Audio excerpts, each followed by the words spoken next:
watch it, it's still really, it's the behind the scenes. We're cutting it, or we edit it to be radio specific later. Okay. Yep. This has all the burping, scratching, farting, cussing. So. But also, people can find it. So if there's something you don't want out, just because we're off the segment doesn't mean we're off the air. So. Gotcha. Okay. I'm ready to go if you are, Mordant. I am ready. All right. I'm going to do marker, time, and then you'll hear music. Marker, time, music.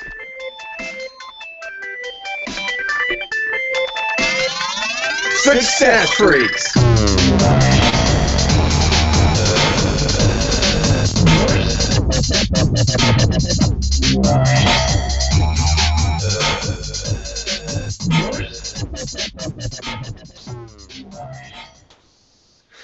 Welcome everyone to the #1 No Time Like the Present comedic motivational show, otherwise known as Success Freaks. Today's working title is episode 155, Change in the Now, guest starring Jim Swilley. And today we are coming at you semi-live from Kennerdale, Pennsylvania, the Bears Den of Monticello, Georgia, and I think even Hotlanta, Georgia, although they don't like to be called that. No. They don't like that at all. It's Atlanta, Georgia, and that grumbly bear, the person who's already disagreeing with me, is the dark side of positive, Charles McFall. I don't disagree. I just bring the truth when you bring the lies. I'm just saying. Those aren't lies. It's just kind of a shady, Hotlanta was something done in 1990s that died in the 1990s, and only people who are not from around here use that anymore. I'm just saying. All right. I think you schooled me on this last time as well. I did. I will every time. And I'm excited. I'm excited about our guest today. We had Jim on last year about this time. We were preparing for the Success Freaks conference, and we did a show called What's Next? And at the time we talked to him about Jim had been the bishop of what was reported to be an up-and-coming huge megachurch in America, actually. And for those of us who attended, it was church. It was home. And that property and what happened there and what was next, and he was very hopeful, and he had just great visions of the future. And I think a lot of it has come through with the people, and there's some changes. But we're here this month, and it just so happens that I believe the word is covenant, Jim, that we're in covenant with the church because we're going through a lot of transitions. And oh, look, so are you. So it works out perfectly that we have him on today. So I want to go ahead and jump right in, if that's all right, Mordant. Yep, bring him in. Hello, Jim. Gentlemen, how are you? May I say, first of all, I'm totally cool with the word Hotlanta. I'm bringing it back. So I'm on your side on that one. Coming to you semi-live from Atlanta. Everything's old. Everything that's old is new again. So there we go. Once I have said it's cool, then it's like the Good Housekeeping seal of approval. You can use that phrase with confidence. It's back. Anyway, thank you for having me back. It's a pleasure. And so the last time we talked was Now What? Is that what it was, or What's Next? What's next? Yeah, we talked about. Oh my God! Now what? Well, of course, for us, for the first time for our audience, we'd heard about what it was like to rise up to get a $50 million property, and then to go through the changes it took to let that go. But we were really focused on what are you going to do next, and you were about, man, I'm always in the now, I'm moving into the future. And what has happened from, let's say, last summer to this summer? Well, everybody uses the phrase journey. It's probably overused that we're on a journey, and still in past the same trajectory, really, kind of, that I've always been on. It's just the arc of it has maybe has a different paradigm than it did a year ago, and I have no regret about that. I think sometimes when you make a decision, you learn what works and what doesn't work, and the only way you can do that is through the process of elimination. And that's why I don't even really believe in failure, because I think failure is just another way to find out that's not how it works.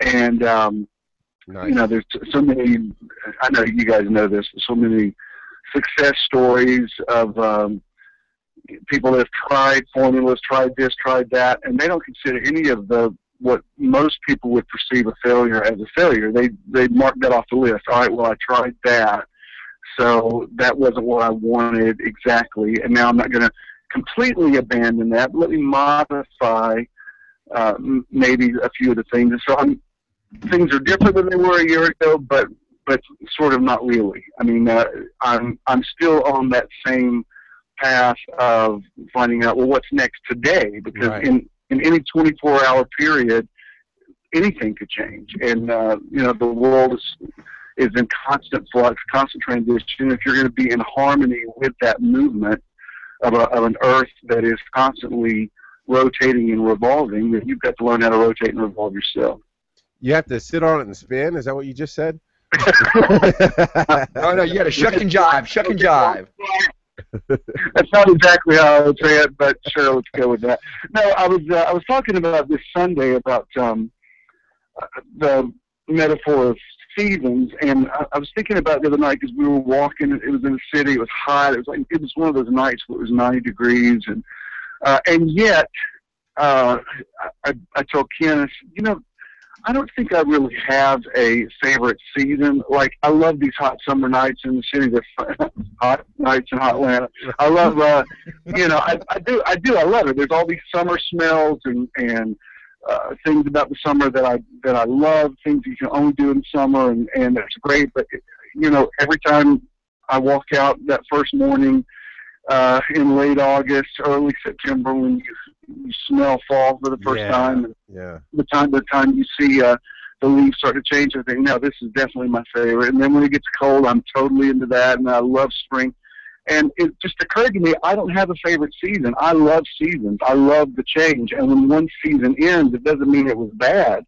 It means it's, well, that season is over, and now it's the next one. And we've learned just how to coexist with that in living. I mean, you dress differently in the summer, you dress differently in the winter.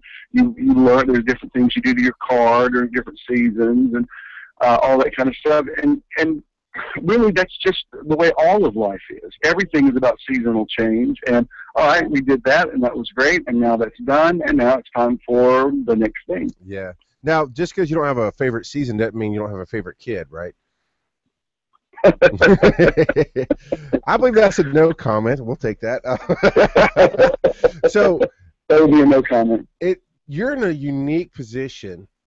Well, I guess unique than most people. Most people, they have to worry about their job, right? Even if they're an entrepreneur with a company, most companies, when they get to a transition phase that they have to totally change what they do, they're probably a smaller company, like Success Freaks. I mean, it's the two of us, Mordant and myself, and then we have a team, but we don't have to make payroll. So we're not worried about, okay, their food is not going to be put on the table. But not only are you making payroll, you also have a congregation that looks up to you as a father, and a lot of people are considering this transition, which we're going to talk about what's next in the next segment. We're talking about where he's going, but essentially you're not going to be physically in Covington, Georgia at that building anymore, and a lot of people are looking at this as an end. How does that affect you as a leader? Well, I didn't hear that. They're looking at it as a what? What was the word you said? Leader. No, the word leader. You said a lot of people are looking at this as I didn't know. Oh, as an end. A lot of people are looking at this as an end because they're not going to. Oh, end. E-N-D. Okay, I didn't. Sorry, I'm new to this country. I'm not familiar with the language. And let me go with end. End. Is that? Oh, you see, you got to put the extra syllable in there. I can't comprehend it.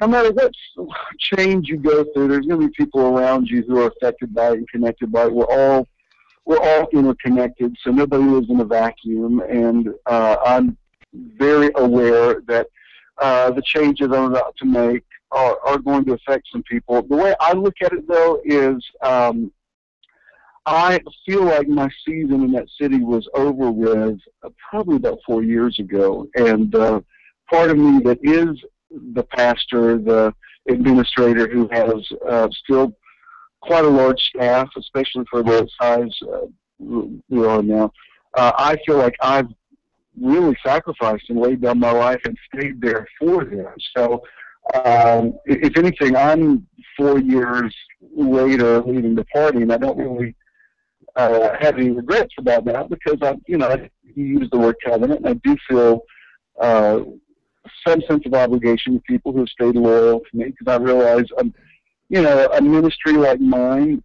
constantly challenges convention. It constantly challenges comfort zone, and not everybody is comfortable with that. And so I have great appreciation and gratitude for the people who stayed with me through that, and so I've maintained a presence there.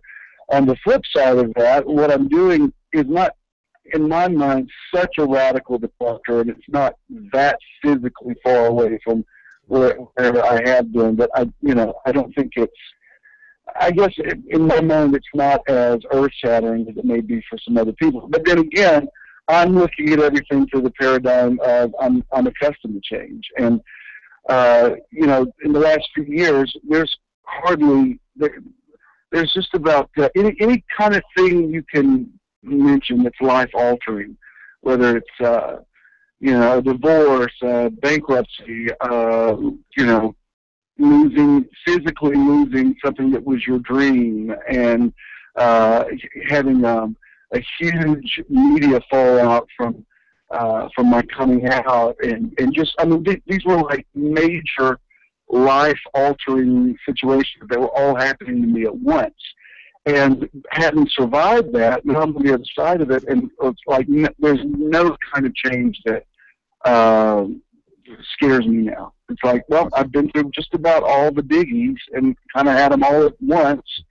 And, the sun still came up the next day, and the things that you thought were going to kill you didn't necessarily. And, it's like you sort of come, if you learn how to look at it properly, you kind of come out of it bulletproof. And so as far as anybody that looks at it as an end, and I realize that especially because I'm sort of moving out of the church mode, which means, people that have children and teenagers and prison ministry and all these other, things that are beyond just me delivering my message, I realize that it affects them. I'm sure, it affects you. It affects people like you. I mean, I'm very aware of that. And I can only hope that people understand my heart. I mean, I've been in the ministry 42 years. I've been in that location 29 years. And, I feel like mission accomplished and then some. And, it's not like there aren't other churches. And, people say, well, there's no place like church in the now. Of course there's not. There never will be. But that doesn't mean that there aren't other places that have valid things to offer. And here's the bottom line. The decisions you make, if you really, thought them through and then committed to them, and you know that you're right, and you know that your intentions are right, and you know you're not trying to hurt anybody, you're really, in my case, trying to live as authentically as I possibly can, and get into a place where I can only have the energy to promote things that I really deeply believe in. And if I don't really believe in it, I can't push it anymore. And if you know that your whole existence has been to help people, and that's what you're all about. The way I look at it is, look, if you appreciate my gift and let me get in a lane that will help me play to my strengths better, and if you think it benefits you now, just wait till you see the next incarnation of me, because it's going to be much better for you. And eventually, if that's what you really feel, it's kind of like having an angel on your shoulder, and sooner or later people come around and they go, okay, I get it, I get what you're doing. And what's really been interesting to me about this church transition is I find that the people who have been the most committed are the ones who are generally the coolest with the change. Like I just posted some videos the other night of sort of what people would call our glorious past, when we were, really big and had a lot of resources, and I was putting some of the music that we used to do, I was putting it on my YouTube page, and 2 or 3 years ago I wouldn't have been able to do that, but now I can look at it not only with some detachment but with some pride and say, look, that's what we did, and it was amazing. It's part of my legacy, and I don't want to dismiss that, so I'm putting them online. and it was interesting. Mostly I got positive reaction from it. One person kind of had a totally negative reaction, like, "Oh man, it's just heartbreaking to see what used to be, and that'll never be again." And this is somebody that didn't go to church there. I thought, why do you even care? And typically the people who are the most peripheral are the ones who are the most opinionated about the changes. But that just comes with the territory, and eventually you believe people will get on board with it. And if they don't, they don't. It just is what it is. Well, with that, I definitely have some changes you might be afraid of. I've got some diapers you can handle, because I tell you, they're rough. I've already paid my dues in that. Thank you very much. So, we want to give a shout out to AM 1450 WGNC for putting us on there. Thank you out there, guys, for syndicating us. We'll be back in just a minute. You can hit us up at successfreaks.com to download the podcast, and always email us, contact@successfreaks. And all right. So I think we're ready to roll. Morning, you're going to bring us right in. Yeah, I'll bring us in. Actually, I have something to launch with. So. All right, good. I had to get rid of Skype in case they decided to. Gotcha. 8:59 on the clock. You got it? Yeah. All right. So I'll give you marker and time, and you rock and roll. And for those of you watching on YouTube or live as we're broadcasting, what you're getting is behind the scenes of recording of Success Freaks number 155. We will be editing this down for radio, so you're actually getting a good raw version. So if we go a little sideways, it's we can. Success Freaks raw. All right. Success Freaks in the raw, yo. All right, here we go. Marker time. Welcome back. Your dreams were your ticket out. That's right. We are back here on Success Freaks. Jim Swilley is joining us yet again. He was here last year, and he's come back again. And the last segment, we talked a little bit about where he had come from. I want this segment to talk more about where he plans on going. But I wanted to say something. You had mentioned success stories. And sometimes having to switch things up. And I'm going to say, especially success freaky stories, they always begin with some kind of failure. If you're watching a movie, especially, there's a point in the movie near the climax that we call hero loses everything. Basically, everything that can go wrong, all his hopes and dreams gone. And then all of a sudden you have the climax and everything's resolved and wow, what a great movie. Now, and then people are like, well, how come I have to deal with all this stuff in real life? Well, if there wasn't a little bit of failure to teach you things so you could learn things, so you could move on, so you could level up your life, first of all, it'd be really frickin' boring.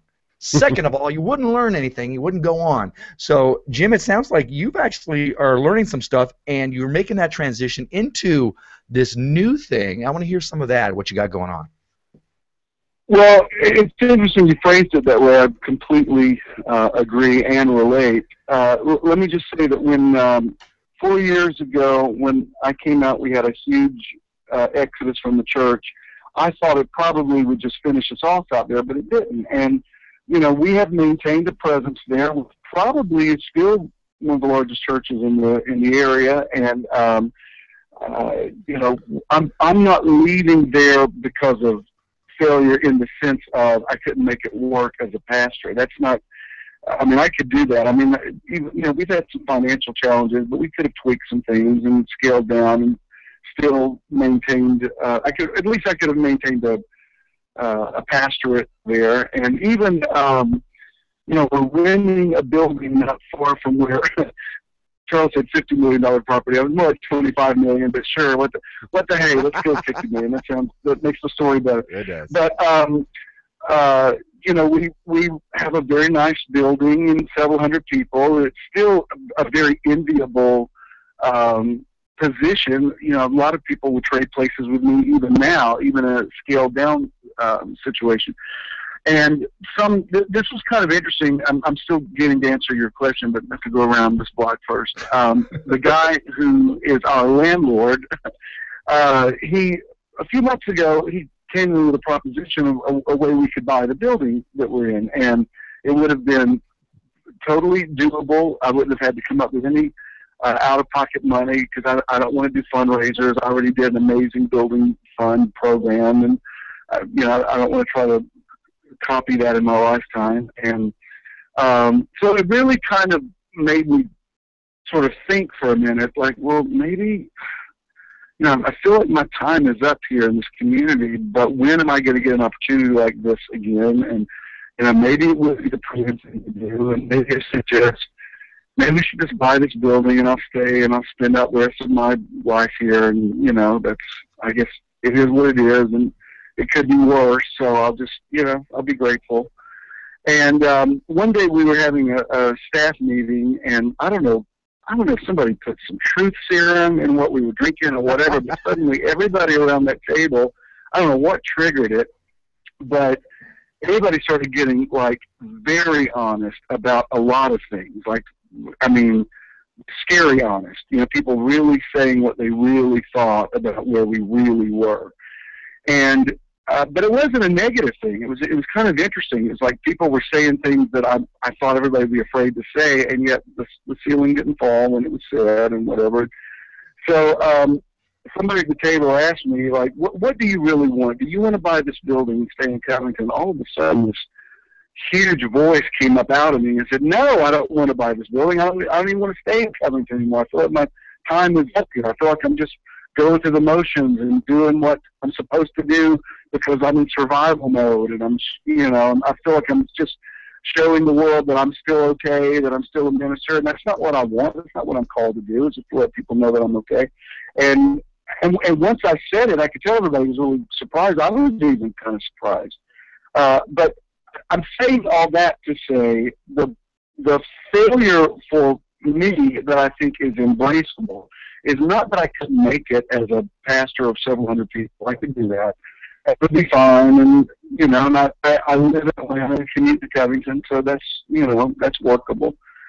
It's that at a certain point, and I'm considerably older than you guys, and if you haven't experienced this, you will. But with every birthday you go through, you start evaluating your life even more. Like, well, what am I doing? What am I doing for the rest of my time? How much time do I have left? How am I going to make it work? If I'm in the third act of my life, what's it going to be? Is it going to be a grand finale or what? And you start realizing that you've got to make those choices. Nobody's going to come in and change it for you. And you can sit around and complain about what you don't like about your situations, that anybody that'll shut up long enough to listen, but they don't have any power to change it for you. All you're doing is frustrating them. And so I thought, all right, you know what? I'm going to, now that I've spoken that much truth, I'm going to tell you the rest of the truth. And here's, if there is a failure anywhere, this is where it would be for me. I have reevaluated what I think church is, what spirituality is, who I think God is.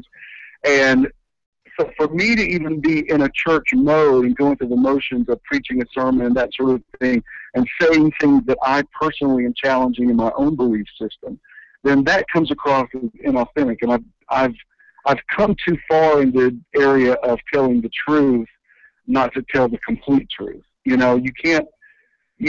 I have a theory: either live your life completely truthfully, or just live it totally as a lie. So you can't do one or the other. And I certainly believe in God. I certainly believe I'm called. I feel like the voice that speaks inside me is the voice of God. I love the scriptures. They're kind of ground zero for me.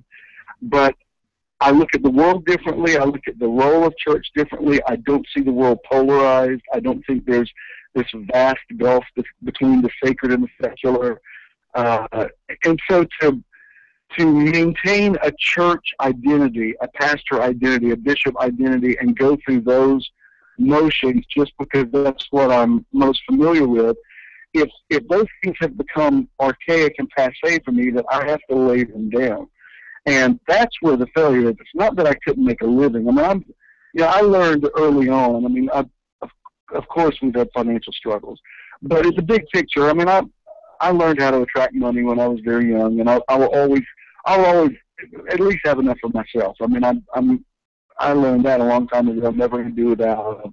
I'll always have some group of people that congregates around me and believes enough in what I'm doing that they will invest in it. And I'm not even trying to convince myself of that. I know that, like I know I'm left-handed. What? Breaking news. Well, that explains a lot. That does. But now it's like, well, if you stay in a mode that's not really true for what you believe at this point on your journey, then that's a failure. That's the failure part. Not that I couldn't make it work. I could have made it work. I could have bought that building. We could have sort of stabilized and, gotten a second wind, and it would have been okay. It wouldn't have been, it wouldn't have been horrible, but it wouldn't have, it definitely would not be following my bliss. And so for me, moving to Atlanta is not just about, moving my operation to Atlanta is not just about changing everything. It's about creating my new normal. And I don't want to call it church anymore, because if there's church in the title, then that implies certain services that I'm expected to present to people that I don't. It's great. There's other people that can do that, and I've done it. Very few people did it better than we did, especially back in the day. So I don't have any bad feeling about it. I think, no, I did that, and I did it well for a number of years. Now, what I'm here's the bottom line of anything I have to leave in the area of legacy. At this point, it's not buildings that I built. It's what I say. It's what the time that I had here, what did I say that honestly made a difference in people's lives? And I know I have something to say. I know that there's more in me.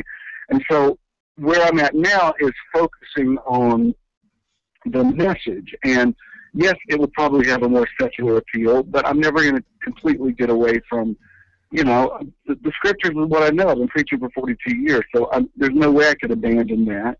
And I'm not Deepak Chopra. I'm not Wayne Dyer.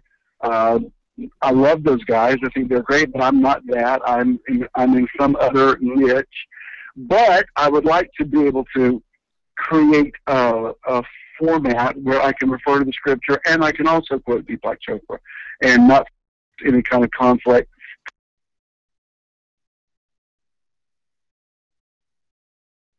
Earth, not fills all the church, fills all the earth as the waters cover the sea.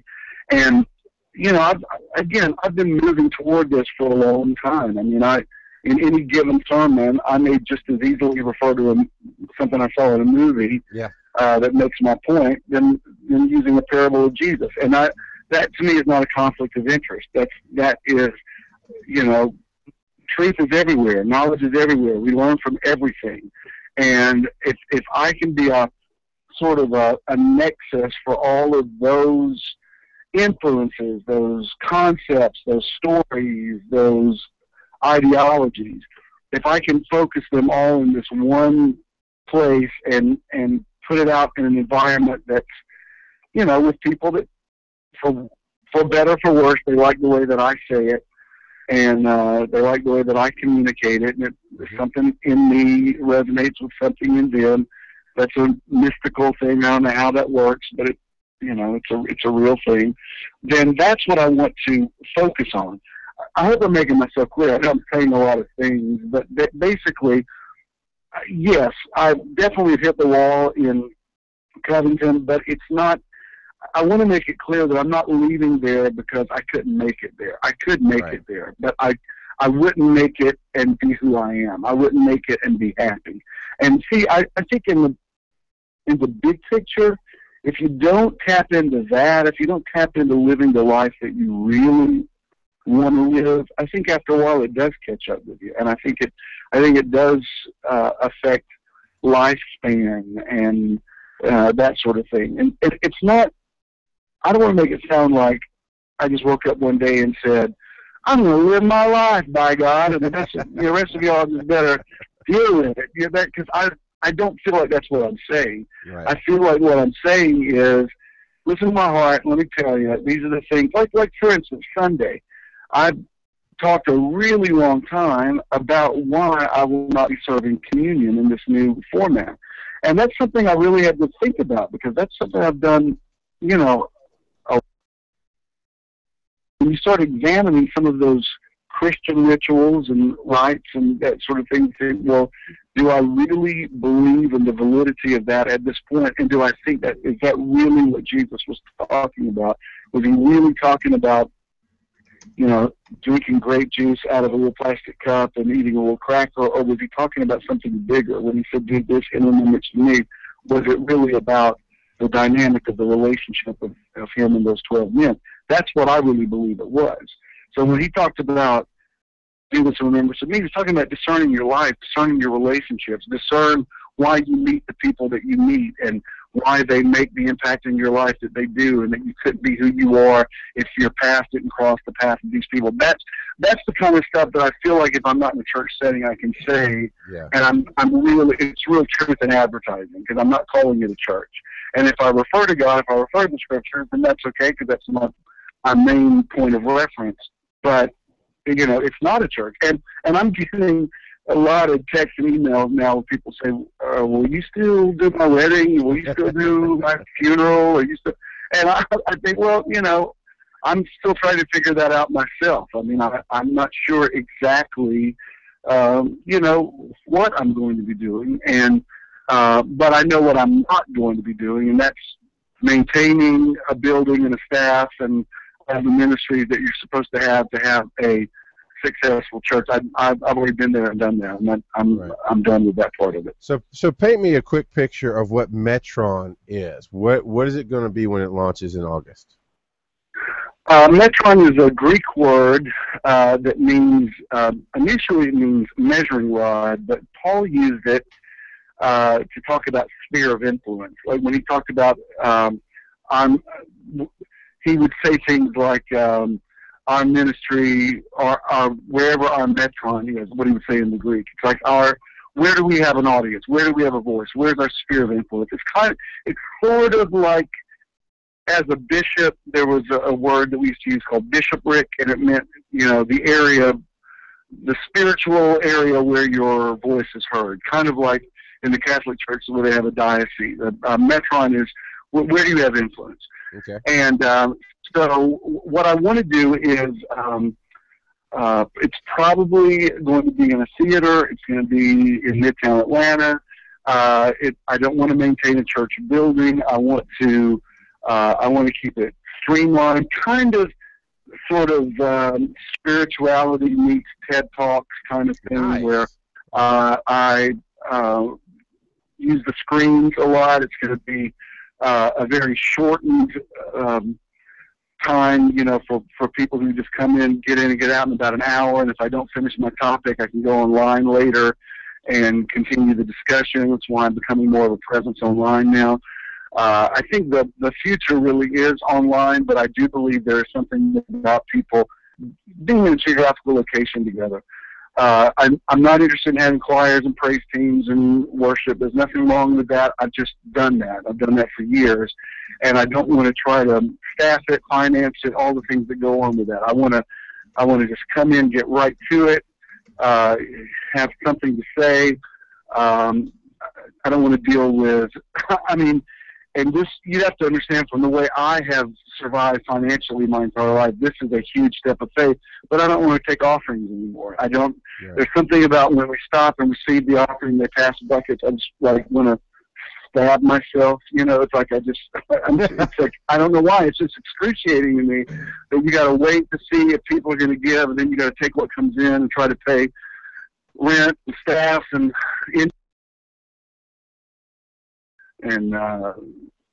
disability and payroll taxes, all that. I don't want to do that anymore. It's not a good way to live. I want to go to people individually and say, would you like to become a partner or an investor in this?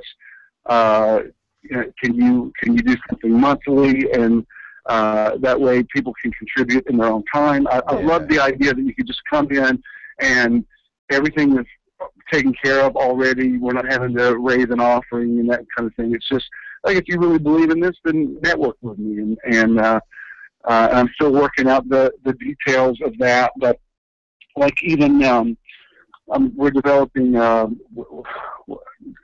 are those things? The Q and R. You know what I'm talking about?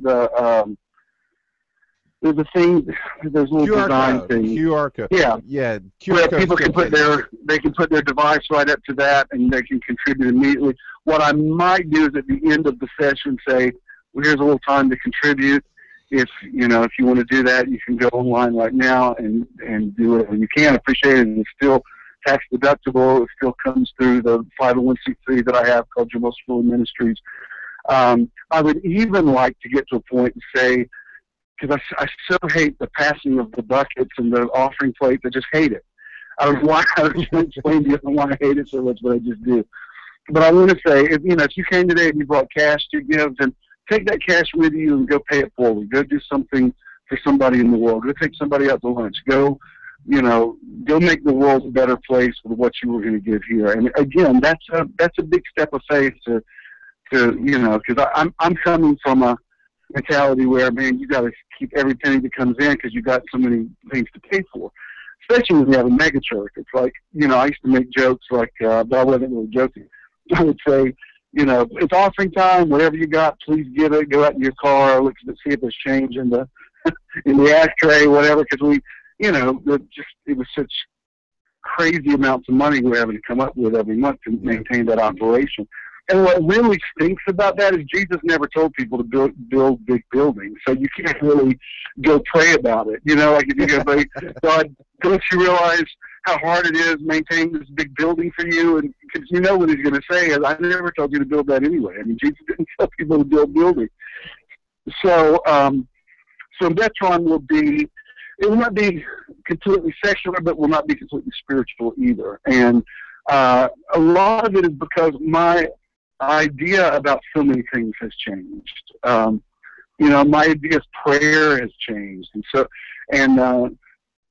I feel like if I don't get out of a church setting, then I'm not really being truthful about what I'm doing. So instead of doing a whole music program, I want to have like an artist of the month who will come in, do a couple of songs. They may be spiritual, they may be not. They might, as long as they're positive, as long as there's something that's life affirming, because I think people pick up the message from a lot of different types of music. And by the same token, I find myself standing in worship services a lot, hearing some of the songs, and I think I'm not sure I even believe what we're singing right now. Right. And I don't like feeling like I'm being excessively analytical of every word that we sing, but I also want to be sure that I'm telling the truth. So, bottom line is, Metron, it's quick, it's easy, it's right to the point, it's internet friendly, it's open to everyone. Like, I want an environment where an atheist could come in there and not be uncomfortable. Now, that's what anybody's trying to convert them or convince them. But here's a really good positive message. And yeah, I'm probably going to refer to Jesus in this, but I'm not going to be trying to cram him down your throat and make you, see him the way that I see him. Just, hear it for yourself, judge it for yourself, and hopefully you'll come back again. That's awesome, man. Equating it to the TED Talks of spirituality I got that vision instantly. And I think I've had that vision of it for a little while when you've talked about what's next. And that's something that's never been done. It bridges that gap of education and motivation and spirituality. And again, you're setting forth to do something that's never been done before.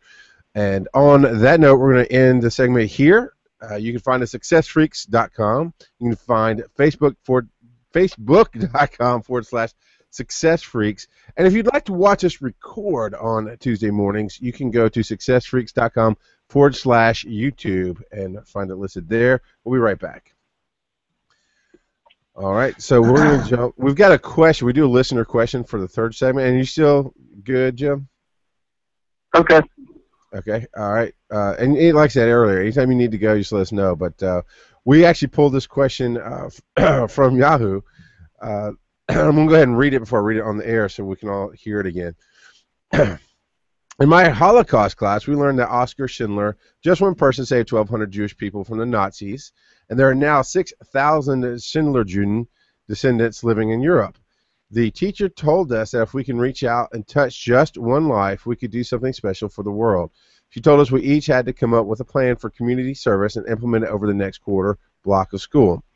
Now, I could just pick up trash or raise $50 through a bake sale, but I want to do something really special, something that will make a lasting impact in someone's life. So now I ask you, have you changed a life, or was your life changed by someone? And what I would like to delve into, I'm not guiding your answers or anything, feel free to go wherever you want to go, but my idea with this question was we should show the how do you affect a life. It's not just getting in doing actions. It's not donating to a cause or even leading a church. It's the little things we do in life and how to recognize that. That's where I'm going to come from. So that is the question that we have there. Charles, are you gonna read the question, or are you gonna read the question? Would you like to? I don't care either way. Either or. If you do, I believe it's pronounced Schindler-Uden. Uden, okay. I'm gonna do the Atlanta style. Schindler, Juden. Judas, Shin. Yeah, I don't know. We'll get Schindler Uden. You know, like Jägermeister. There you go. So, all right, morning. Whenever you're ready, we'll hit marker time. Well, one more thing too. If you are going to read this, mention that you get it from wherever you got it from. Okay. So, all right. Well, you bring us back in, and if you read it, you read it. If you throw it to me, I'll read it. It's fine. All right, groovy. Maybe we'll get Jim to read it. You know what? I'm going to go ahead and read it if you don't mind. Go ahead. Sure. I don't mind. Yeah. All right. Blah blah blah. All right. Say when.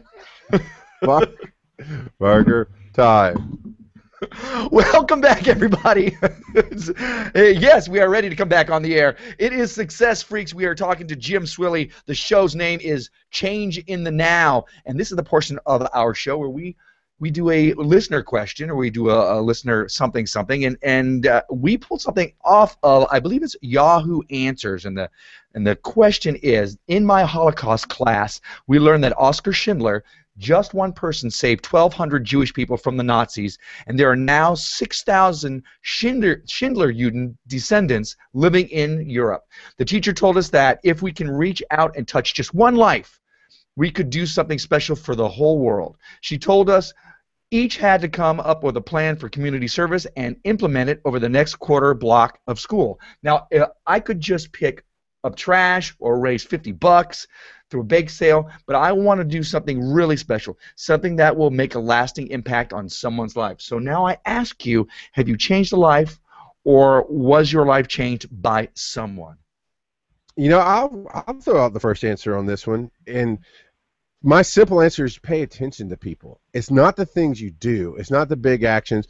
Well, sure, giving somebody $100, $200, $5,000, it could change lives.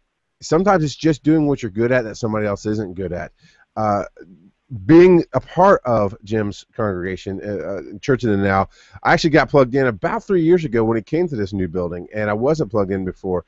And I got to tell you, the people of the church, not just the ones who know exactly what I do, but those who see me around, have said how much a blessing I am, how much I help. And I take it graciously, and I say thank you, and I'm always glad to help. And I mean that. But what I realized, one of the things I've learned through all of that is I'm just doing what I'm good at. I'm doing something that comes easy to me, but it does not come easy to other people. And I just pay attention sometimes to just push a wheelchair in the door or just say hi to somebody or notice a haircut. It's the way you impact a life, in my opinion, is by being involved in that life. And then the way you recognize that you change lives is just being aware. If I were to go in, let me rephrase, if I were to go in and just do what I do and run the tech, and if somebody goes, oh man, you're such a blessing, I'm like, I know, I just do tech. I'm not understanding that I impacted their life, right? But by going in and going, I'm here to help, and I know just by being present, I'm changing lives. Mordet being in, when he comes into the church as well. Just by being present, you change some energy. We're all connected. Paying attention that you're affecting somebody's life is how you get rewarded. Because if all I worried about was, well, I'm not getting paid, or I'm not making $1 million, or I'm not, being recognized worldwide with awards, or whatever it would be that I could get that I can't even think of, I would be missing that I'm changing lives. And that's my answer. That's how I changed lives, and that's how my life was changed, by people paying attention to me. I just want to point out right now that I can only. I can only see the top of Charles's shirt, and it says hardcore. And with his response, I want to just think that it probably says hardcore servant. Because what you're talking about is being a servant and really, being a blessing to those around you, whether it's just in tech, whether you're just a water boy, whether you're just, however you do it. And it could be your spirit, your attitude as you're doing those things. So I think that Charles is just a hardcore servant. That's all I'm saying. The other day, we have, up until now, I've had two congregations, one in Covington, one in Midtown, and I'm basically combining both of them and with whoever can go with me, moving into a different dimension called Metron. But one of the this week will be our last service at church in Midtown, and so I met with them. We did brunch the other day, and I usually open up the session with somebody tell me some good news. What's going on in your life? And usually it'll be like I got a raise this week, or my kid got accepted in college, or something. Back in the day we would call praise reports, but it's just some good news that it kind of energizes everybody to hear that good stuff is happening with everyone. And without even asking for this, everybody started saying, "I just want to tell you, my life is completely different because of the influence of this place, because I see things differently now." Everybody, in one way or the other, that's what they had to say. They were just like, I just want to thank you because my life is so different, and in a better way. And I was thinking about that a lot in answer to your question. You can't change anybody until you change the way they see the world, and you can't change them for the better until they see themselves in a better way. And to Charles's point, sometimes the best way to do that is to really live your life and be who you are, and without even realizing it, you're giving other people permission to do the same. Like today on Facebook, I posted a Emile Zola quote, something to the effect of, "I came here to live my life and to live it out loud." And somebody wrote me that said, I wish I could live my life like that, like you do. You're an inspiration to me. And I want to say, well, just do it. I mean, you're, whatever it is that you can do, you're unique. You don't have to compare yourself with anybody else, and it's valid. What you do matters. You are important in the world. And it's amazing to me that so many people don't know that. I don't know if they just haven't been told that, or they don't know how to tell themselves that. But, there's no way to say this other than just saying, I know that I'm important. I know that I make a difference.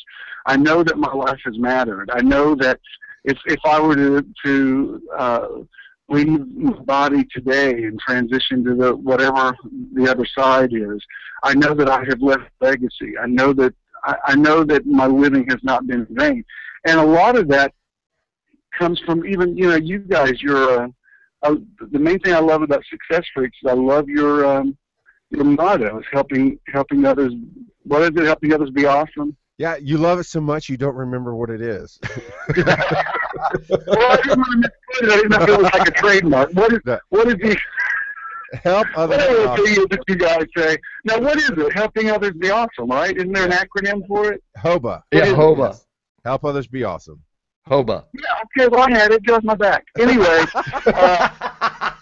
but there's something that's so right about that. Saying, we're helping you be awesome. And if everybody could get that, I know this sounds like, can we all join hands now and sing "We Are the World"? But honestly, if everybody could get that you're here to help other people be awesome, I mean, think about the positive changes that would happen in the world. So I don't know if you were posing that question to me or not, if it was rhetorical or whatever, but, what can you do to really positively make a difference? Just do what you can do. Like in the case of Schindler, he did what he could do. That was, he had influence with that company that he's able to hire Jewish people to work for him. That's what saved their lives. And, that's what he had to do. It's like the whole message of the kingdom is at hand, meaning it's at your hand. It's within your reach. It's what's in your hand. Like even the story of Moses, whether all that was literal or not, the point of the story is true. And he says, God says to Moses, what do you have in your hand? And Moses has this stick, like a shepherd's crook that he has used to herd sheep with. And that's what Moses stretches over the Red Sea, and it parts it. And again, whether that's literal or not, the point of the story is there's something that's within your hand, within your grasp, within your reach that only you can do, and it's not some exotic thing that's beyond your scope of imagination. It's something that you're already doing. If you just do it and do it well, that's what's in your hand. That's where the kingdom of God is. That's where the difference is made. All those cliches like bloom where you're planted and that kind of stuff, that really is true. And like in my own case, this is what I know how to do. I know how to get up in front of a group of people and speak and say something that will cause them to look at the world differently. I know I can do that. So I'm trying to create an environment where I can just do that and not try to, I hate to say not try to play preacher anymore, because I don't feel like I've been inauthentic. It's just that I don't want to play that role anymore. I don't want to. Right. I'm more about just the message, not all the trappings of maintaining the church and all that kind of stuff. Even when I was thinking about this name, because at first I was just going to move everything to the city and call it Church in Midtown, but I thought, no, I need a new name, because I don't want church in the name anymore. Yeah. I'm not against church. I'm just saying, for me personally, I'm doing something different. And so I kind of bounced it off my two younger sons, who were really sort of confidants of mine. And they said, Judah said to me, well, what's a word that you really like? What's a word that has a strong vibration for you? And I said, well, I've always loved the word metron. I love it because it comes out of it is actually a Bible word, but it has secular appeal. It doesn't sound churchy. And as soon as I thought that, it's like automatically I saw it. Oh, metron, Metron. That's motivation, enlightenment, transcendence, renewal, outreach, and networking. It was just like it just opened up right in front of me. And that's why, even with the whole networking piece, like I talked to Scott the other day, who's been on our staff for years, and he's moving in his own direction now. Church in the Now isn't ending; it's kind of going out in different directions. And he's doing this life skills program, and it's really doing great things for kids who come out of like really high risk kids. We're not just going into a housing authority and giving them candy bars. They're actually teaching them, this is how you write a check. This is how you get a job. This is how he takes them to a restaurant, and this is the fork you use. And all these skills that you assume these kids are just learning, but they're not. They're growing up in abject poverty. They're not learning these things. And it just totally makes a difference. This is how you write a resume. This is why you put on a jacket and a tie if you're going for an interview at some places. So I want to be able to not try to maintain somebody like him on staff, but once a month bring in somebody, not only have an artist of the month do the music, but also to say, here's the outreach of the month that we're connecting with. If you want to do something with life skills, they've got this new building over on Butler Street, and they're doing a great job. If you want to be a part of that, or you contribute to him financially. I love the idea that it's not just people who are on my church staff, but believe in. And I say, all right, well then let's network. Come over and tell my metron is my sphere of influence. Tell them what you're doing. They may want to be a part of it. That is awesome, and that's definitely how you influence others. And on that, excuse me. So good answers. I think, Morta, did you have anything else to answer, or did you feel like you answered the question yourself? Well, I think my answer was so long he fell asleep. Is that what it was? No. There's one thing I wanted to say that and this tracks back to some of my past. You were talking about, use the analogy of Moses and what do you have in your hand. And I remember when I was in church choir, a good First United Methodist Church boy way back in the 70s and 80s, there was a David Meese song called a place of beginning again, and it talks about that whole story of Moses and before the burning bush. What do you have in your hand? The song goes on to ask you, what do you have in your hand that you think that is not going to be worthy of anything? And then if you just lay that down and use it, it could be used, to do great things for God, for people, for everyone else. And I just wish I could find the song. I've looked for it and can't find it. So if anybody's listening to this and can find it for me, I'd love to be able to hear it again. Sort of a New Testament parallel to that is the parable of the little boy with the loaves and fish. The disciples come to Jesus and they say, well, we've got to feed all these people. And Jesus says, well, what do we have?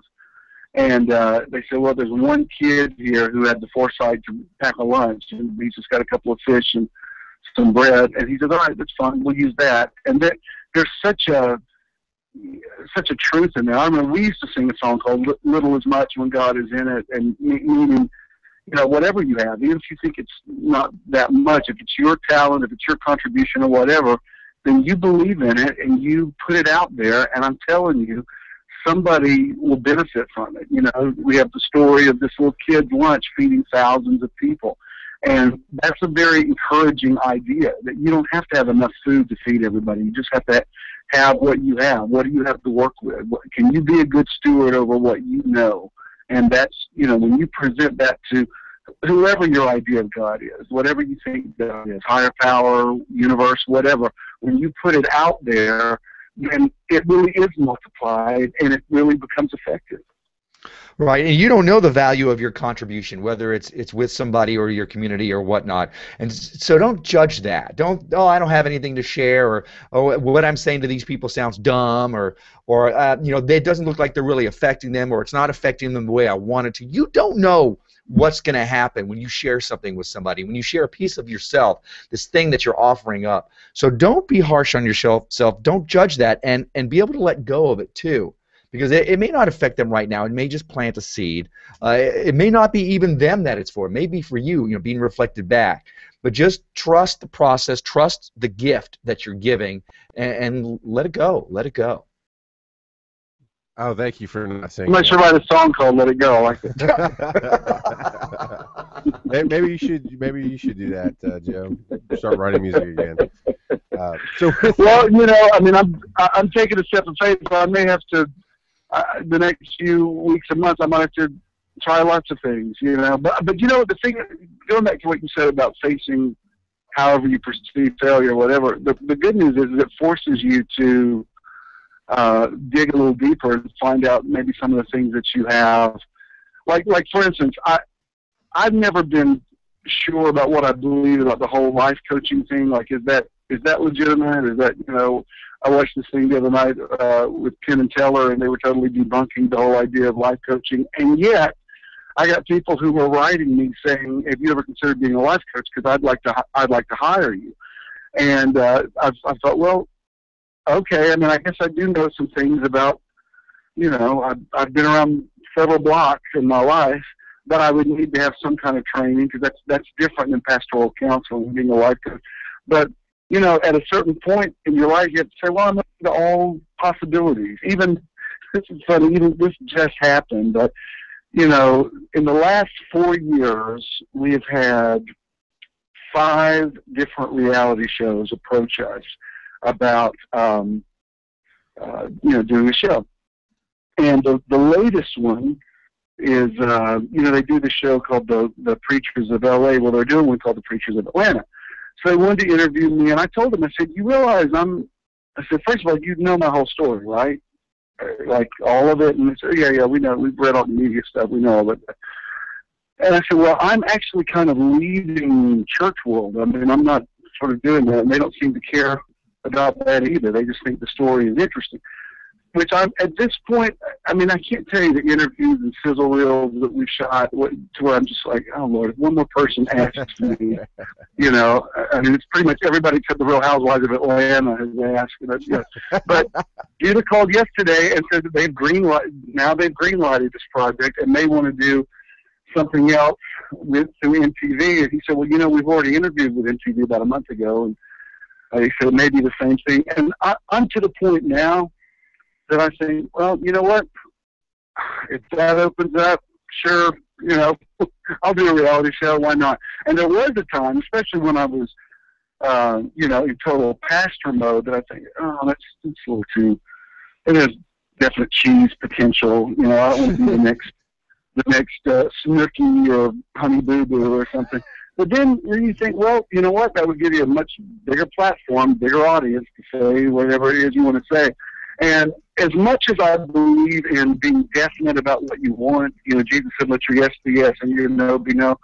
On this one, I'm completely neutral. And I'm like, well, you know, if that were to happen, sure, we can do that. And Jude and I talked about it the other day because he's got several things sort of cooking right now, and I do too. And I said, you know what? Let's make a pact. For the time being, the answer to everything is yes. Whatever. If somebody asks, "Are you interested in doing this?" We're like, "Yes, we will do that." And so we're going to go with that mode and see what happens. Anyway. So I believe in that too. Did I change the subject too much? I don't know. It was also. Are you guys still there? Or am I doing a monologue? No, I just got one word for this: editing, baby. It's all in the editing. I believe in yes too. So when you ask me to be on the show, you already know it's going to be a yes. I'm just saying. So, all right. Let me wrap this up. So coming up in the next segment, the final segment for the radio, we have the level up section of how we level up through these transitions, what we're getting out of it, and of course every other project that we're doing and where you can find it, all found through successfreaks.com, or you can find us on Twitter at @success_freaks. We'll be right back.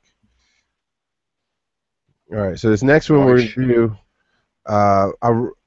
we typically wrap the whole show up with, you know, what did we learn? And you've kind of hit that over through all the stories, but if you can hit a bullet point version of what's the biggest thing you're taking out of it. I think for you, what I've heard you say, Jim, has been let your yes be yes, your no be no. You've got to follow your heart. You know, what'd you say? Yeah. Follow your bliss, I think is what you said. Yeah. Something like that. So if you hit those, of course, morning, you'll get one or two, and I've already gotten one or two written down there as well. Okay. So we'll hit that, and then we'll talk about in the now really quickly in one-on-one and where we can find it, and of course where we find. And if you go, which is not usually a problem, but if you go too fast, we'll fill in and tell you. Okay. All right, we can do some more stuff. So let's say 10:49. All right, time there. All right, morning. I'm gonna do. You ready? Yeah, you want me to just lead it in and give my shindig, or you want me to throw it to somebody? Okay, good. Lead it into yours, and then throw it to Jim, and then I'll come back with mine, and we'll go into pimping and all that.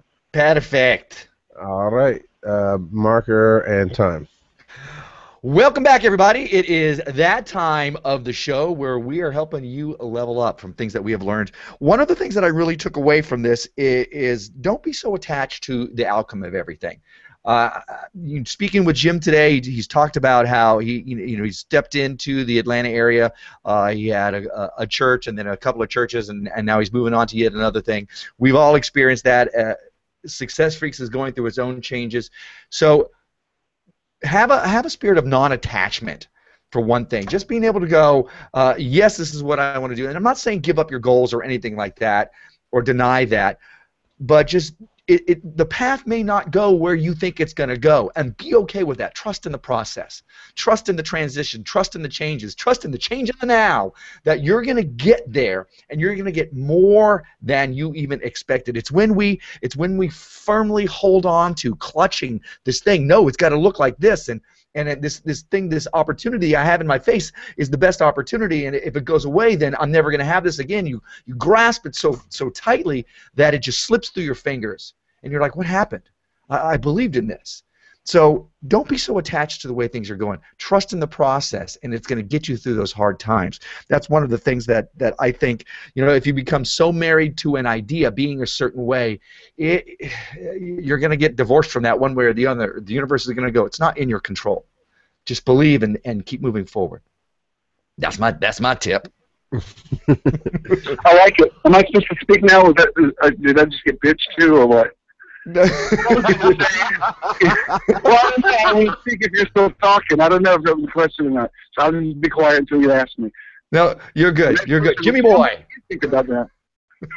So I was going to say, first of all, I completely agree, Morton. And secondly, I want to make sure I say this before I get out of here.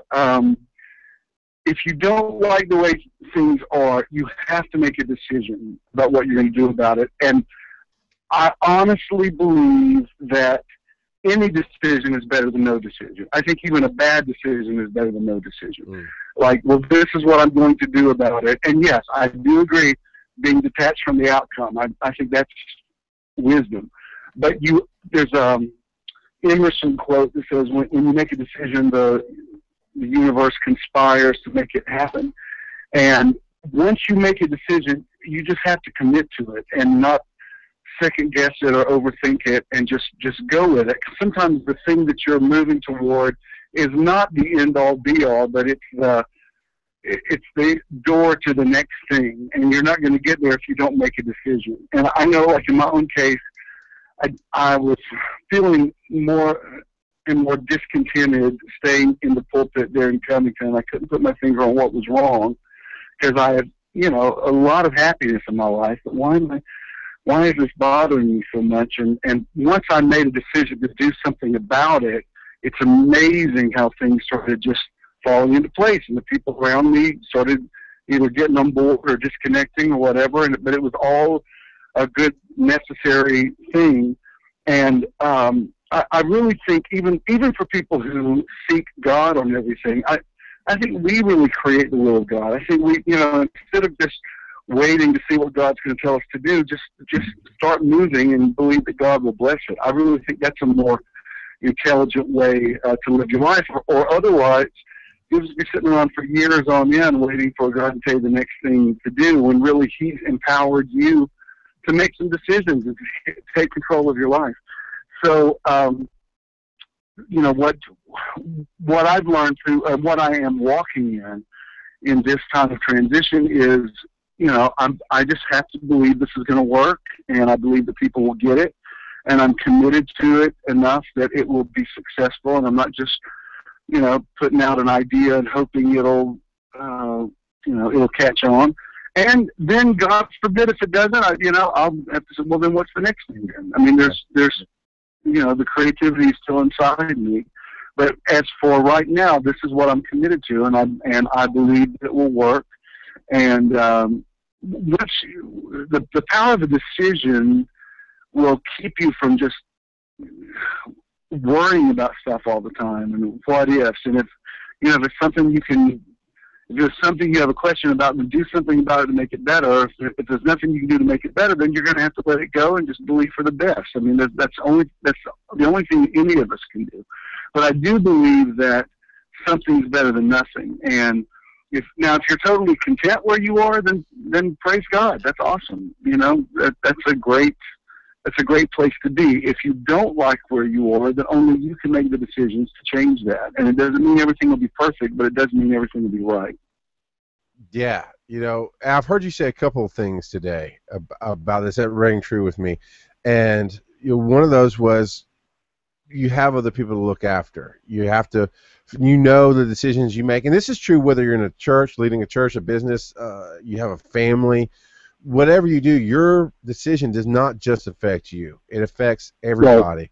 And I went through that a couple of years ago with the Bear Calling Nation, trying to figure out, well, if I take this major step that really, really seems right to me, if I do that, then everything I've done might go away. But this really feels right for what I want, or what I need, or whatever. And I've learned then, and I've had it confirmed over and over again by what you're going through and what you've been saying for the last couple of years, is ultimately you have to live with yourself. Now, that doesn't mean you have to take others into consideration, but something you said before that I didn't hear you say right now was, you have to follow your bliss. And I take that to mean you have to be happy with yourself. And if you're just doing stuff for others all the time, even though our motto is help others be awesome, we do it because it makes us happy. And you can't be obligated to do who you are, if that makes sense. Well, you're kind of talking about two different things there. Doing something for other people, that's an essential part of just being part of the world. Living your life the way you want to live it, that's a different concept. And, we're at different places. at different times in our life. Like, for instance, you've got small kids, your decisions, obviously you have to think about things that I would have thought of years ago I'm in a different place in my life now. I think, well, I can afford to take risks maybe in some areas that I might not have a few years ago. And that is one of the great things about aging, if you know how to look at it correctly. But being there for other people, that's not just being a Christian. That's just being a functioning part of the world. Everybody is part of the organism that we call humanity. Living your life, however, yes, you do have to follow your bliss, because at the end of the day, I hate saying at the end of the day, but at the end of the day, I end up saying it. At the end of the day, if you're not happy in your life, if you're not comfortable in your skin, you're not really going to be good for anybody anyway. I mean, there's a reason why on a plane they tell you, if you have to if you've got kids with you and there's a problem, put your oxygen mask on first. Resist your temptation to put them on the kids first, because the bottom line is, if you pass out, you're not going to be able to help your kids. So, we've been taught in church world, don't look out for yourself first, but I beg to differ with that. I think if you don't look out for yourself first, you don't have anything to give anybody else. And so, the number one thing, I know we're coming to an end. Let me just say this, and I'll shut up, but this really affected me. The other day, somebody who has been a hospice nurse for like 17 years posted, because she's with people in death and dying all the time. Mm-hmm. She posted the top 10 things that people regret that they express on their deathbed. And the number one regret was, I wish I'd lived my authentic life. That was the number one. Before, people who said, I wish I'd had children or whatever, kids were like 2 or 3 down the list. But the very first one that people expressed is, I wish I'd lived the life I was supposed to live. And I don't know, I don't usually respond to stuff like that, but that one really affected me greatly. I mean, I thought about that a lot, and I thought, wow, that's amazing that many people who are lucid enough to express their thoughts as they're dying, that's the number one thing that people wish they had lived, their real life, their true life, their authentic life. And for me, that was just like a major confirmation, yes, do what is right for you. And if other people don't understand it, hopefully you have built enough of a relationship with some people who will get you enough that they'll understand what you're doing and why you have to do it. And fortunately for me, that's, I can say that I have that. I mean, the overwhelming majority of people in my life have been amazingly supportive and understanding of this transition that I'm making, because, we know each other, and they're like, you need to be happy. You need to be happy and live the life you're supposed to live in every possible way. You couldn't have said it better. That's I love that last part. Live the life you're supposed to live in the best possible way. So hit us up. Tell us where to find. You've got a couple of online projects. One's called One-on-One. One's called In the Now with Jim Swilley. Give us where we can find that and what it's about real quick. If you go to youtube.com/Bish in the Now, and that's one word, B-I-S-H, short for Bishop, in the Now. All of those will come up. There's a lot of really cool archive stuff from Church in the Now. There will, beginning in August, there'll be Metron will be streaming live on that page, and I'm just becoming more of I am becoming more savvy with talking to people I'd like to do it on a daily basis with this one-on-one show. I've had to get used to the technology of it. I'm doing it. I think yesterday I posted the 6th one.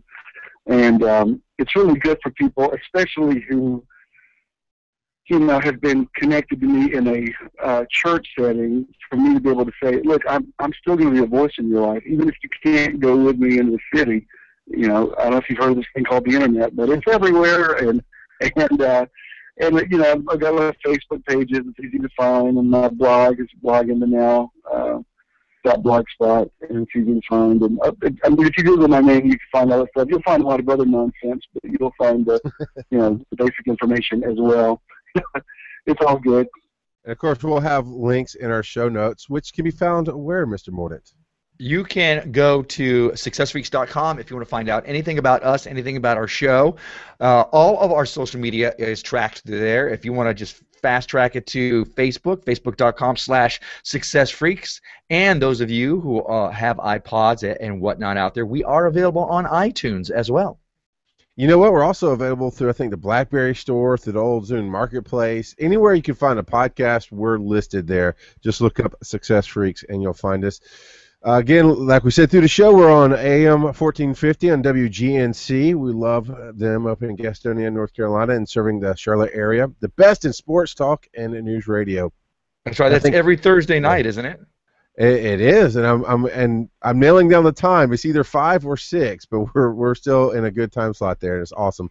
And of course, successfreaks.com/Facebook, successfreaks.com/Twitter, successfreaks.com/YouTube. Basically, you can find everything you need on successfreaks.com. That's right. If you want to supply one of our listener questions, you can notify us through Facebook or just email us, contact@successfreaks.com.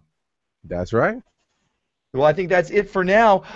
Jim Swilley, thank you so much for having this conversation with us. It was a great time to have you back this year. All pleasure, gentlemen, anytime. Now, the next time we meet, it's going to be because we're all millionaires, and wow, what is this doing for our life? Works for me. All right. As always, this is R. Mordant Mon. And I'm the $1 Million Bear. Ciao, Success Freaks. The $1 Million Bear. Boom, baby.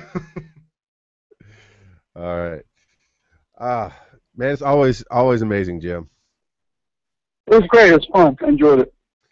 Yeah, so when you get it done, send me the links. I'll put it on my page and everything. Absolutely. We'll get it done. All right. So, thank you, sir. Have a great day, guys. Love you. Talk to you later. Well, Jim. Love you back. All right. I think we do need to do an On Beyond because a lot of this is going to be cut. Well, what I'd like to do is do a raw version, just everything. I don't think there's no real cursing, there's no real silliness, there's no anything. Just I think we put out a whole version just on our website, unedited, full length, whatever. Then the other things will be cut, like I've been learning with Entrepreneur Radio, of where does this fit? Like in the third section, he actually gave us the answer when he started talking about Scott and how he wants to support the ministry. That was a perfect answer for what is Metron going to be. Right. So I'm going to move some pieces around. So the podcast version is going to be the 2-hour director's cut. No. There's going to be we're going to mention this in ambiance. Like, hey, there's going to be 2 hours. It's not 2 hours. It'll be about an hour and a half. Yeah. I know. Well, the unedited director's cut. You can go directly to the site. It'll be in the show notes there as a second, post. But the podcast will still be the 54 minutes that, like we send to the radio, where it has one segment 1, 2, 3, 4, and then On Beyond, where it's just you and I discussing. Because I think you and I need to discuss and process all the things that have come through and how it applies. That's fine. I'm just wondering why not put that out as the podcast, not the radio, not the anything, but just the podcast, because that way it gives people a reason to do that as well, even though they've already listened to the radio. Okay, I guess we can. I mean, there's really nothing that says we can't. Right, and that way they don't have to go a million other places. And if you subscribe to our podcast, this lets them know if you subscribe to us, you're always getting our longest, biggest, hardest, fastest, throbbing thing that we give you. I will edit some of this out here anyway. All right, so we can do it, but we need to do On Beyond for the radio and process, and then of course it'll still be on the podcast here. And everything's going to be on YouTube until we figure out how to get time to edit and do all that stuff. Yeah, YouTube video editors that are hungry for work but not hungry for pay, get in touch with us. All right, so I'm going to one last marker and time, and I'll bring us in. Yep. I'll tell you what I wrote down. I wrote down going through the motions versus obligation, and actually on our notes I put it down the bottom. The small death versus small life. And I want to talk about what we experienced going through transitions that we didn't get to hit. We made the decision, So that's a small death. We're letting this go, like in my case, the house. In his case, the physical church. Versus the small life that is being born, and everything will grow, but the small life that's being born is what's coming next. In October, it'll be the next place I live, and what's life going to look like after that. For him, it was Metron. I'm sure you've got things to throw in there, but that's the idea. It's a small death, because yes, you are letting a little bit go, but it's not like all going away and it'll never happen again. We're still living in this house. I can make it clear, blah, blah, blah. The other point was obligations versus bliss. And that's kind of how I felt with Success Freaks for a little bit there, the first part of this year, going, I don't know, something's wrong, I'm not happy. And that's all I could say was something's wrong, I was not happy. Well, now we're both happy. We're both, we've got this, we figured it out, and we're doing this thing. And now, look, doors are opening where we're on the radio, and we're getting news articles written about syndication, and things are opening up. So that's obligation versus bliss. And then, of course, reevaluating everything always. Is too easy to get comfortable, which we did. Those are my 3 points. If you want to add points, take away points, whatever. Yeah, I'll just jump in. Quit playing Candy Crush and pay attention. Shut up! It's not. It's. I'm messaging Jim back.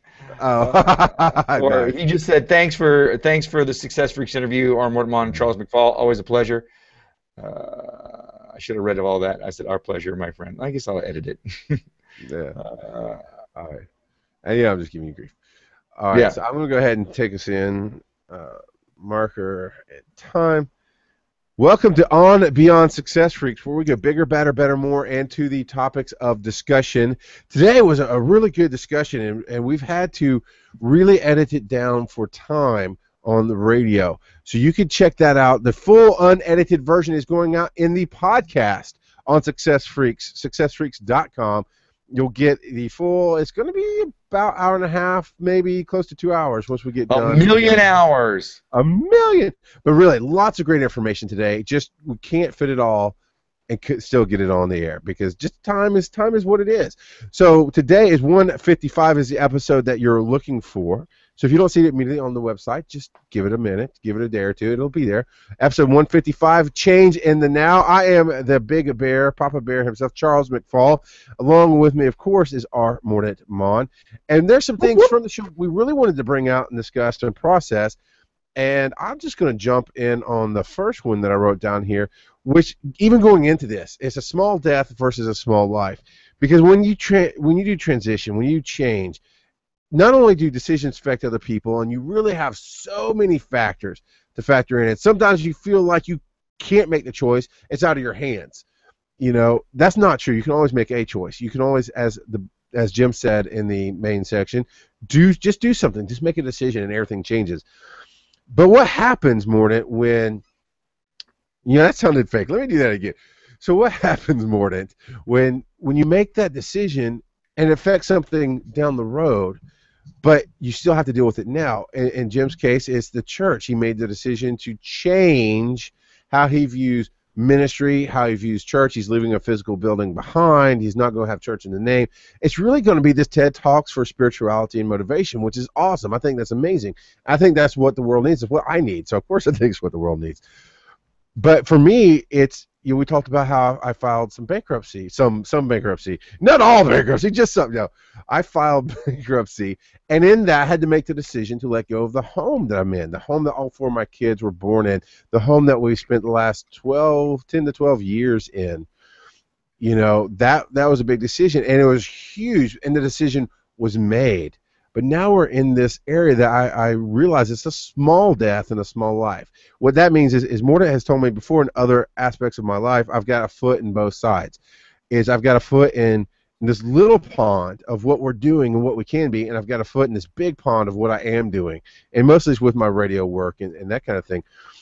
And I see that here in life, and that's why I call it small death, small life, because while the house is gone. I mean, my wife and I, and the kids are still processing a little bit, but everybody's getting used to the idea we're moving. We're moving. We're not going to be here anymore. We've got time. It's not this weekend. It's 4 months from now. So we still have time to process. You start going, oh, the weight's off of my shoulders. This is going away. But the key word is going. So it's that small death. We're still here. We still appreciate what was good about it. I don't recall hearing Jim say this in the interview. He has said it before in other conversations we've had, where just because he lost the $25 million property, for a while he couldn't look at the services. He couldn't see what was done there because it was a death. But now that he's processed, he's had that time to get through it. He goes, man, we did some really great things there, and he's really taken out. Oh, no, he didn't say this part. He really took to posting on Facebook. Go, man, look at what we did there. Look at who we had in this great time that we had there.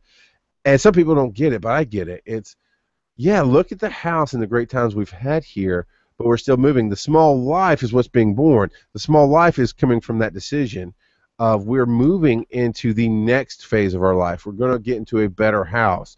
Not necessarily better structure or whatever you want to call better, but for us, everything's going to change financially. I mean, we're going to be so much closer to everything that gas is going to be non-existent, that I'll have more options for my work with internet speeds and those kind of things, which is important for what I do. Everything changes, but it's still that small life because we're in the middle of it. What strikes you about any of that, Mordant? Well, you talked about having that weight lifted. You have to remember that life is a series of adventures. Life is a series of ever-changing adventures. If you're not done, you're still changing. Everything is still happening.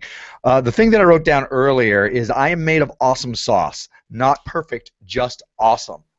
If you're trying to think of everything, oh, look, everything's set, my life is perfect, I'm done, this is the rest of my life, you're going to get really bored really, really quickly.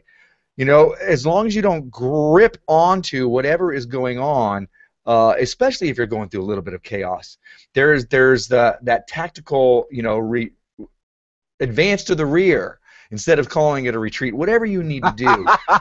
You know, as soon as Charles was ready to let go of the house, things got easier for him. You know, Yeah. as soon as you stop pushing the direction that your life is going and that it needs to go, things get easier and lighter for you. I want to be just minutely clear because I'm afraid that somebody, and fear is not a good thing, but I just want to be clear that somebody might hear that and go, oh, I made a decision, it's easier. No, immediately, honestly, and when I say minutely, I'm talking about the first couple of days after. Immediately when I made that decision, man, life got harder. I was upset because I felt like I lost a battle because I was fighting to keep this for my wife. I was fighting to keep this for my family. I felt like I lost. I felt miserable. I felt bad. But once I got through that human emotion, it did get easier. Once you embraced it.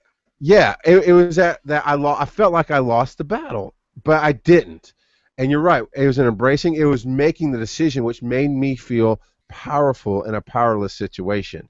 Making the decision, okay, I'm going to do this. Nobody's telling me I have to. I have my options. Once I chose, I got past those first human emotions of I lost to, okay, this was going to go away anyway. I had very limited options, and I could have fought, just like Jim said in the main interview, I could have made it work.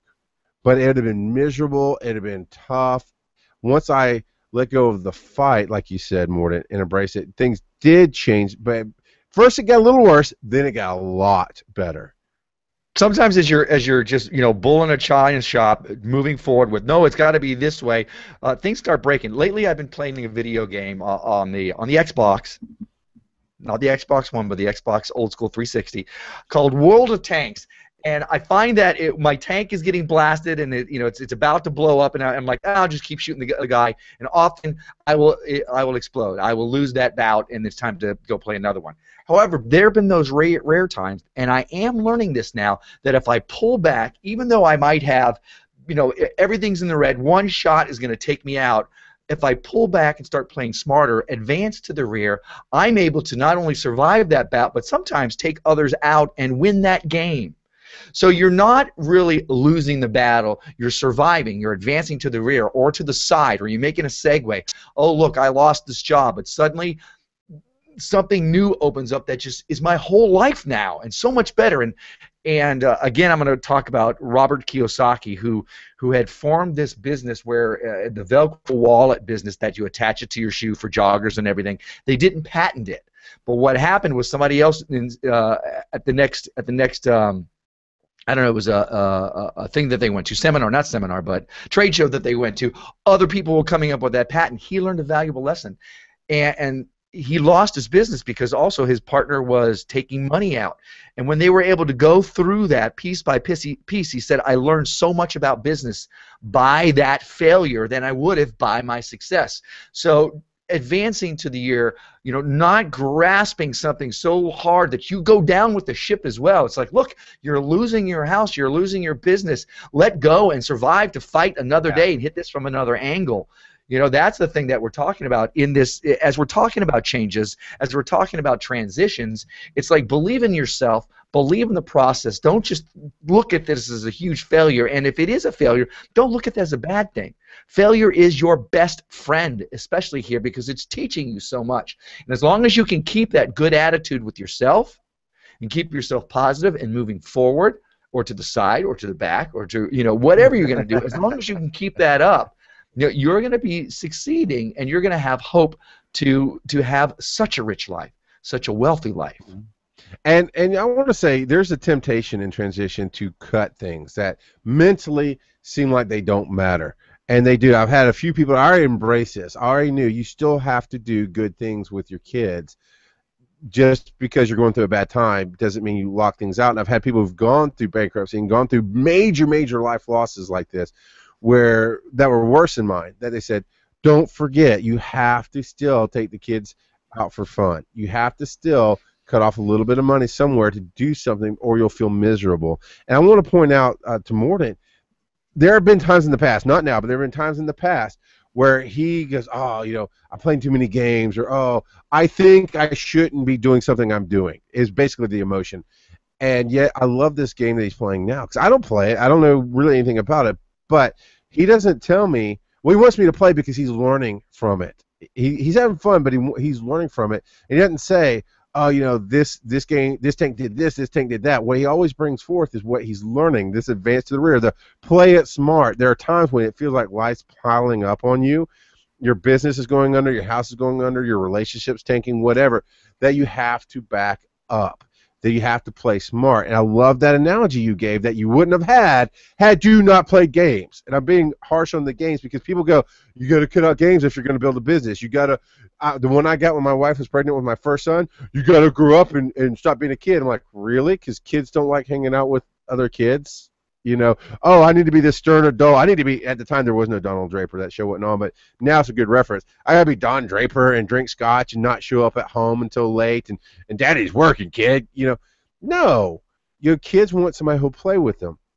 So I advise you for life, look at what you're getting stuff out of. Now, if it is an escape, if you actually need to handle some business and yet you're playing on Facebook, I've done it. That's why I use Facebook. Or you're playing World of Tanks, which I haven't seen Mornet do as an escape. Not the stories that he's told me, not what I've seen when he's here. He's a very hard worker. But if you're using it as an escape to avoid what you're supposed to be doing, then you need to reevaluate everything. But if it's bringing a positive thing to your life and giving you energy and giving you a time to wind down and just be away from the troubles of everything for a minute, that's a good thing. Yep, absolutely. You never know. One of the things that I'm learning a lot this year is be okay with where you are, be okay with what you're doing, and don't be so judgy on yourself. It's easy to go, I'm doing a bad thing. And I mean, if you're hurting yourself, that's a different story. But we're talking about sometimes. Charles says I work a lot, and I do.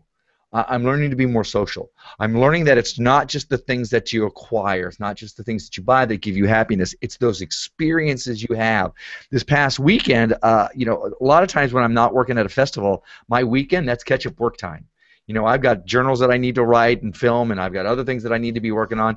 But this weekend, I hung out there. There was a party here at the house with a lot of friends of Eric and Janine's, and I made some new friends, and I created a memory for myself. And everything that I've read says that although you can buy certain things and they'll give you momentary happiness, the things that stick you with those the most is those events that you create, time, trips that you take with loved ones and friends, everything like that. So I concentrated on that. I focused on doing that, and I had kind of a breakthrough as far as I'm now working on a different project that came to me very, very quickly, just because I was able to just cut myself some slack and have a good time. So do that. Make sure you do that, especially with when you're dealing with transitions. Don't forget to spend quality time with your friends, with those you love, and remember, those of you who are actually pushing through it and spending a lot of time working on your career, it's a double-edged sword.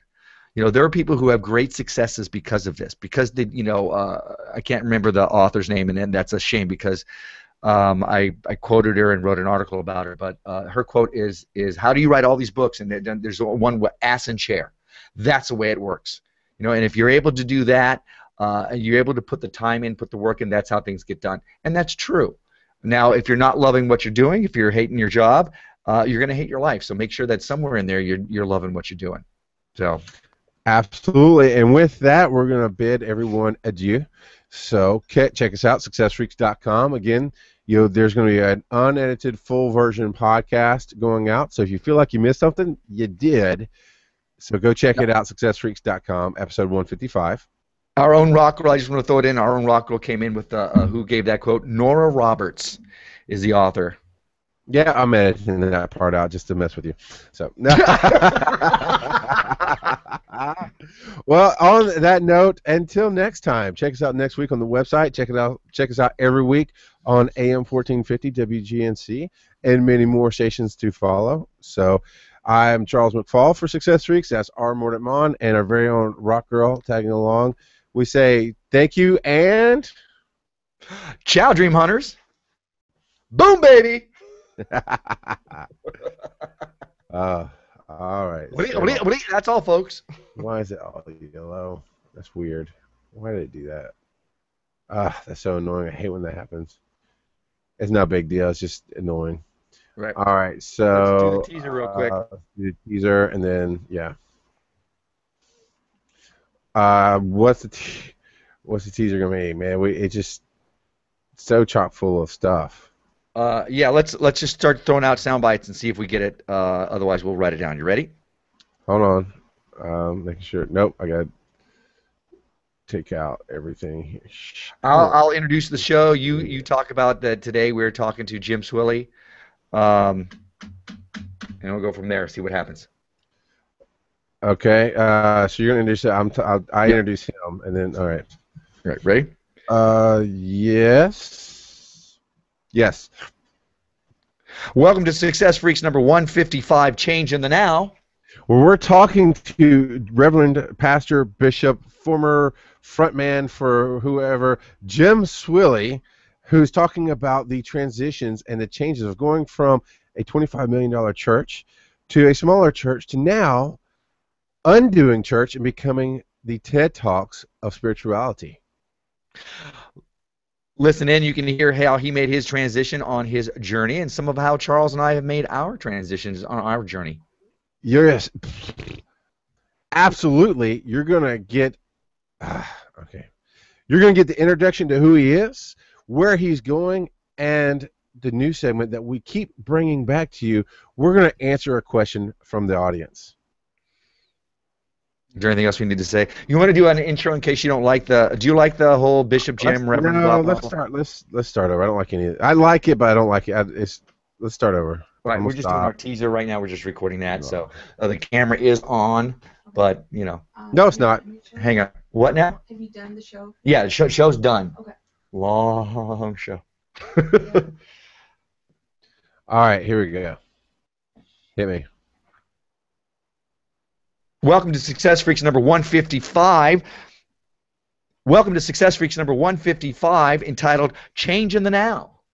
Well, we're talking with Jim Swilley, who's gone from church in the now and 29 years in one location in a ministry to taking it to the next level of ministry, and you're going to hear what that's all about.